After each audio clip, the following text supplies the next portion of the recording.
Benvenuti cari amici da Mimmo Vita ad Agricoltura 4.0, il settimanale di Regione Veneto Agricoltura sulla difesa delle colture agricole. Vediamo le notizie in evidenza. Cominciamo col viticolo. Anche grazie al meteo la vendemmia si è chiusa molto bene. Nel vigneto adesso è necessario individuare però le piante con sintomi di mal dell'esca e giallumi. Le prime vanno potate separatamente o estirpate in casi di sintomi gravi. Quelle colpite da flavescenza dorata o legno nero devono assolutamente essere estirpate. Va monitorata anche la presenza di focolai di cocciniglie per predisporre il piano di difesa per l'anno prossimo.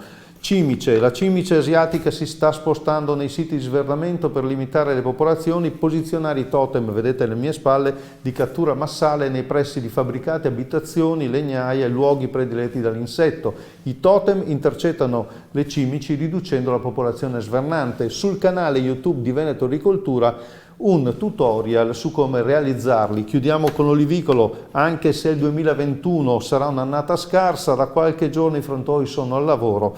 L'attività della mosca olearia è diminuita, ma laddove il parassita non è stato contenuto i danni sono significativi. In questi casi serve una rapida raccolta e l'immediata frangitura. Comunque sempre dopo la raccolta intervenire con prodotti rameici per prevenire le infezioni di batteri e funghi che si insediano nelle ferite da attrezzi scuotitori. E vediamo l'approfondimento di oggi che verte proprio sul danno della mosca olearia. Noi ci vediamo la settimana prossima. Arrivederci.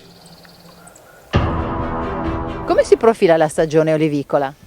Noi male, abbiamo una stagione decisamente scarsa.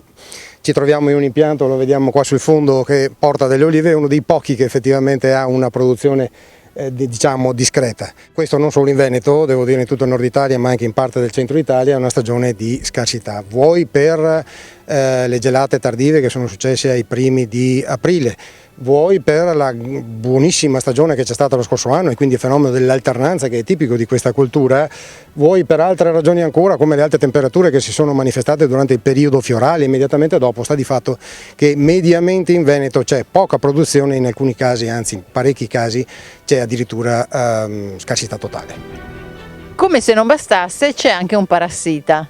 Uno tra i tanti indubbiamente, ma tra i tanti che riguardano diciamo, la pianta dell'olivo, sicuramente quello più importante è la mosca. La mosca è un parassita che è in grado di incidere pesantemente sul risultato produttivo e qualitativo di una stagione. Da luglio alla fine di settembre la mosca olearia è una minaccia costante per le produzioni olivicole. Abbiamo proprio qui davanti una trappola di monitoraggio, la chiamiamo così, che serve appunto per controllare il ciclo diciamo, fenologico di questo insetto. In questa trappola ce ne sono attaccate grosso modo una cinquantina.